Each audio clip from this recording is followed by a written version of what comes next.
Um, in this video, I want to talk about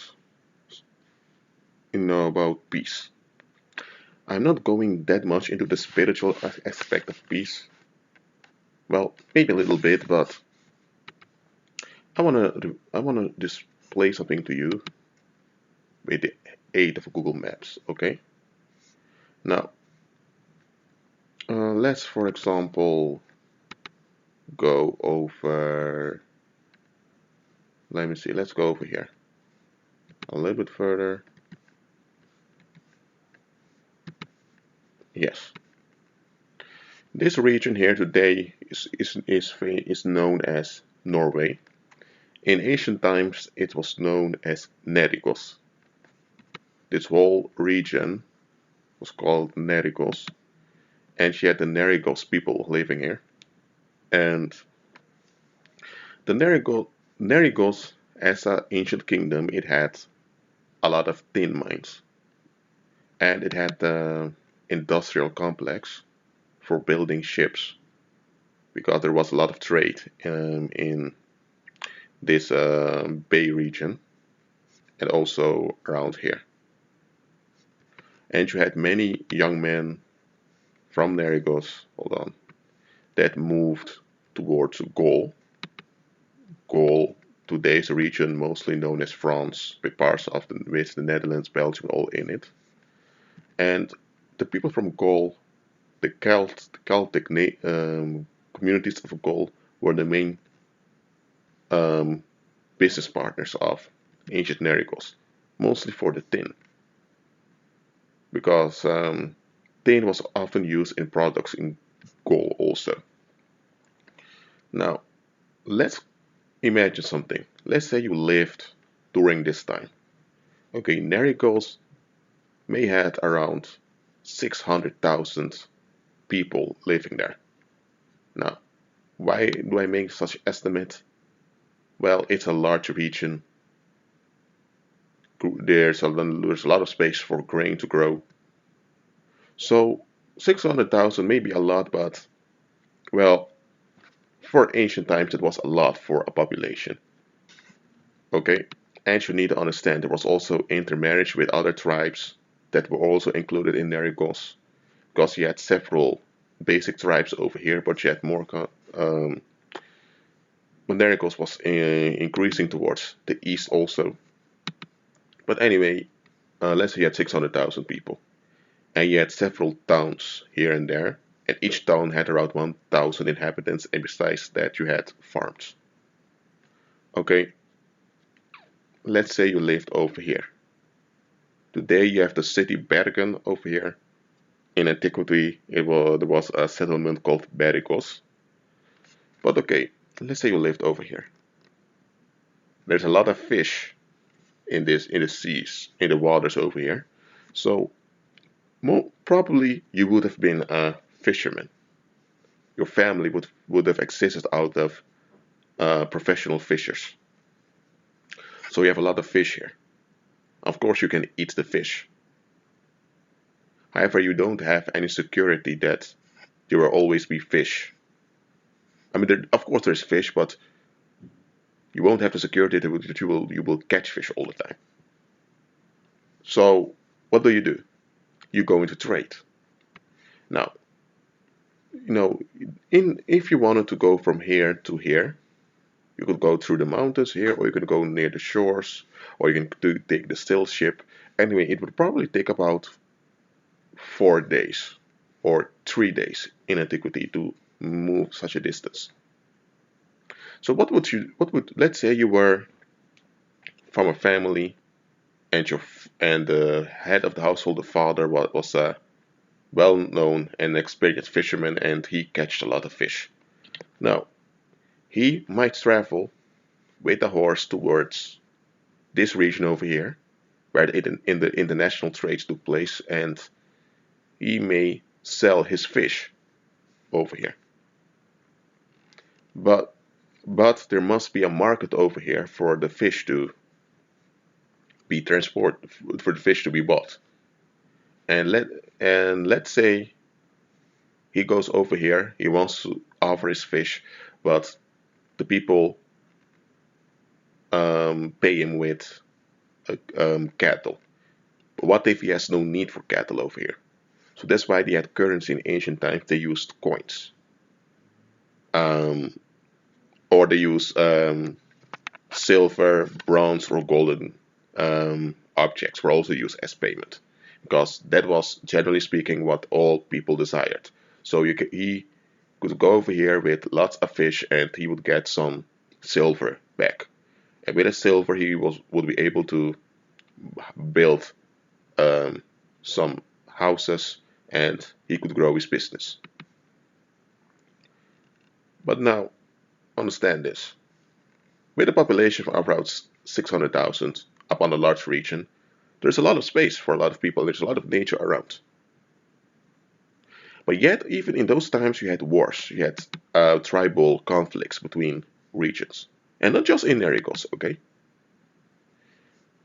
You go over to ancient Britain, Celtic Britain, which had maybe around a million or 1.5 million people. I'm talking about before the Roman conquest over here. You had the Inesi tribe over here, and you had the Durnovaria tribe over here. You had the Belgae tribe that lived here and partially here in what today called Belgium. So you had all these tribes over here. And as I mentioned before, it was far greener and there was more forest than there is now. So if you have around 1.5 million people living on this plot, this large size of land here, today there are around 60 million people living here. So if you go back 1.5 million people, there shouldn't be any conflicts, wouldn't it? Because why would there be conflict? I mean, there are resources enough. There's space enough. So, for example, if you had a small town over here and another town over here, so you would have a community of maybe 20,000 over here, another of 20,000 over here. So there may be interactions between the towns, but well, probably here there were, let me say, maybe there were grapes over here, and here there was fish, and there were products from gold. So there would be interactions between, maybe there would be conflicts within payments, but why would there be tribal conflict? Now, and why am I showing this on Google Maps? Because I want to display to you guys that peace is not just about not having militant conflict. As we know, there is no real peace outside of Jesus Christ, outside of the Lord. We know that. And human history reveals that. Because again, today there are around 60 million people living on this large piece of land. Okay? Back at the day, 1.5 million. So, what the heck? Why tribal conflicts is because, look, I'm going to the previous example I've given, illustration. You had a guy over here who catches a lot of fish. He begins to trade with the industrial complex over here, and he gets a lot of silver. What happens? He has a lot of silver, so he can expand himself. But what happens now? There's change happening. That guy becomes influential over here, and also his children and his relatives. So what happens to the other families that are living here? They will have to put up with his influence. And now, if people attribute legitimacy to this man's wealth, then there's no real problem. But what often happens is those other families that live here will try to get a bit of the cake, by way of speech. And if you don't get the bit of the piece of the pie that they desire, they act out. Even though there's a lot of fish over here and they can do exactly the same thing, catching a lot of fish, they can even build their own towns over here because there's a lot of space. No, that's not how humans often think. Humans, we are mimetic by design. That means that we imitate each other in our human interactions. That's a natural thing. That's how we are built. But this mimesis, this tendency to imitate, can also lead to bloody conflict. For example, you have an ancient Norwegian, let me say Ingmar, for example, who fisherman trades a lot of fish, receives a lot of silver, builds large houses. He becomes the man over here. You have he lives in a community of 10,000 people, so his family, which are 50 people in total, benefit, and the rest of the 9,950 people, they tend to become envious. They want to imitate him. So they are going to try to catch fish also. But there's a catch. That guy Ingmar has built connections with people over here, so they know who Ingmar is. So when Ingmar sends people, Ingmar arrives with his fish, they are used to him.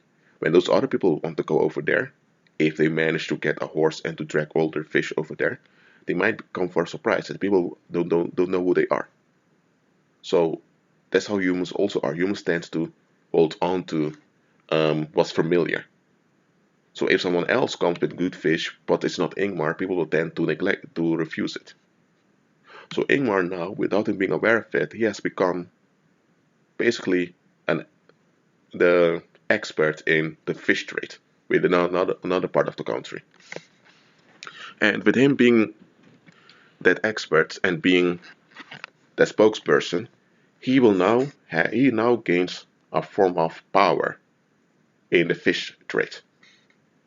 And a lot of people will just comply just to have a because if he becomes a central figure in the fish trade and the fish trade is going well, then other people can just uh, join him to get a job at him, and before you know it, you have a fishing complex over here.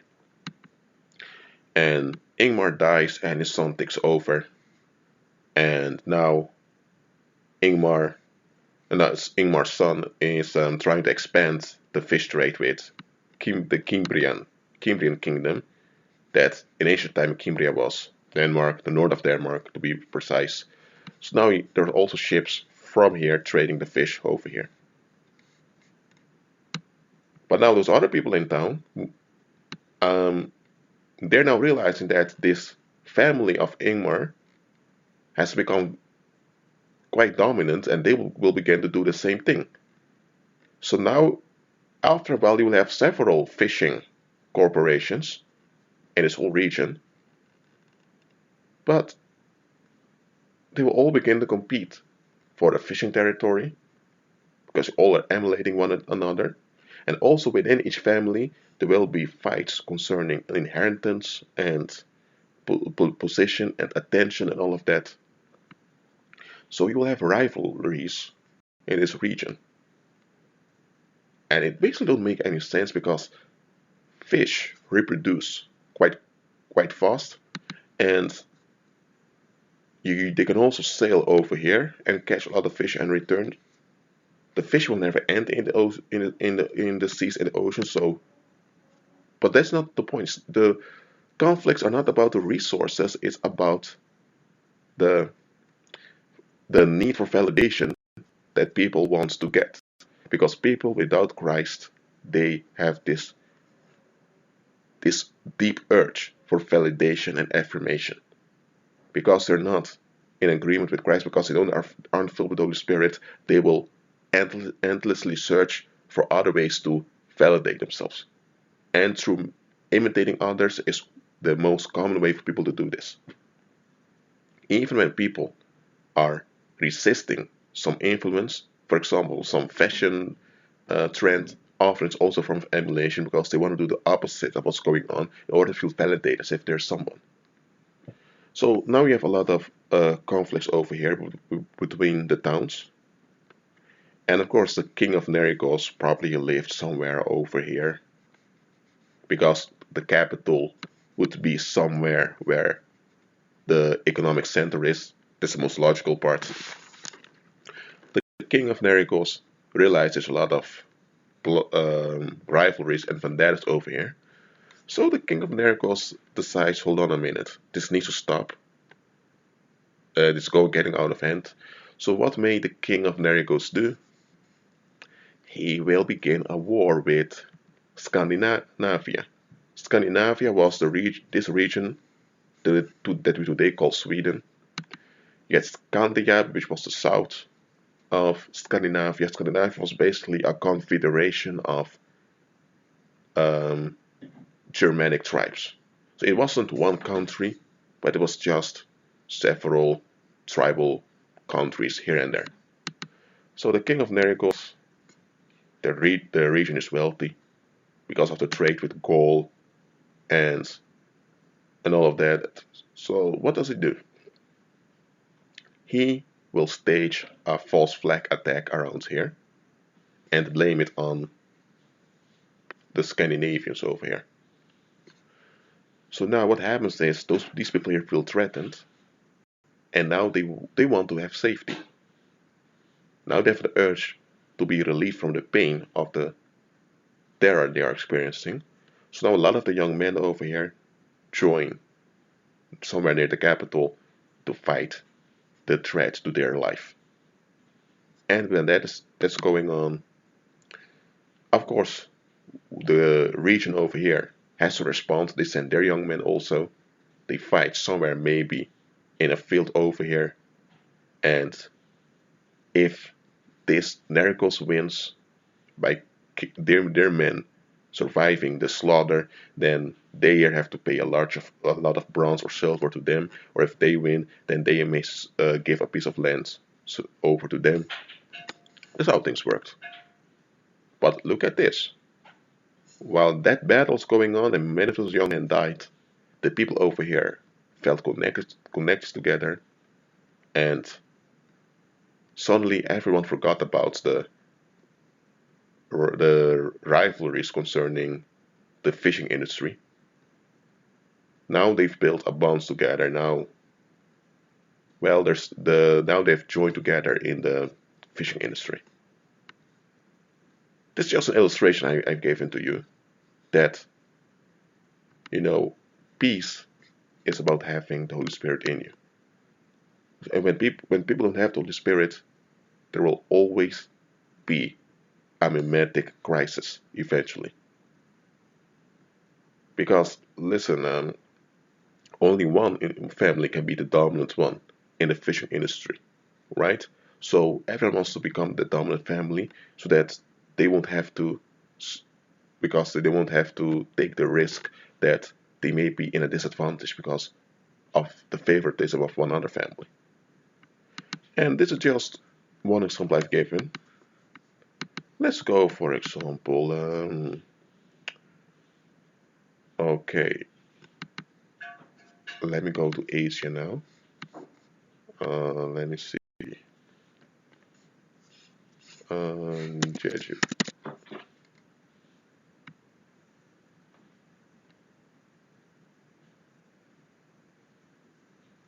Good. I'm going to do the same thing as before.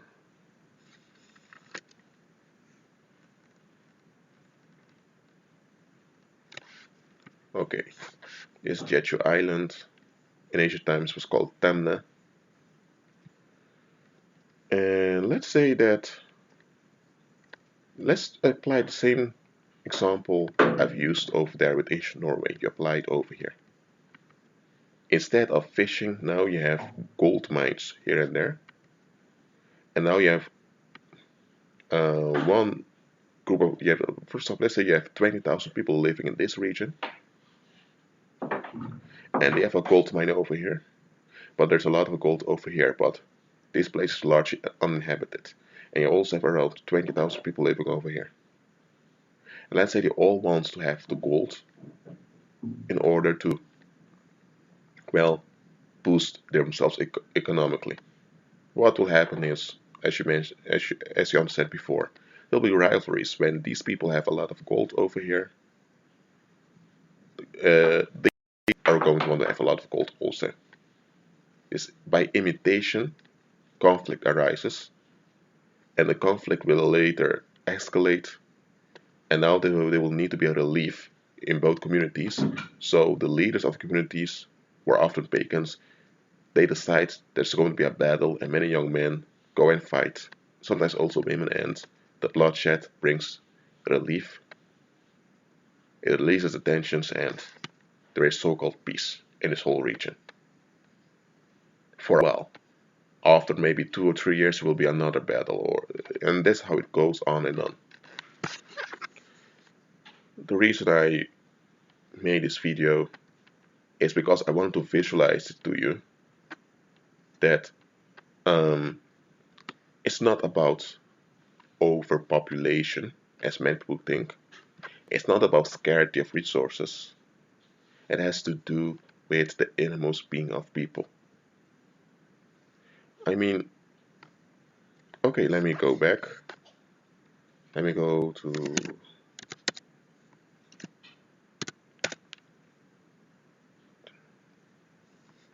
Okay, hold on. Going to bring this back.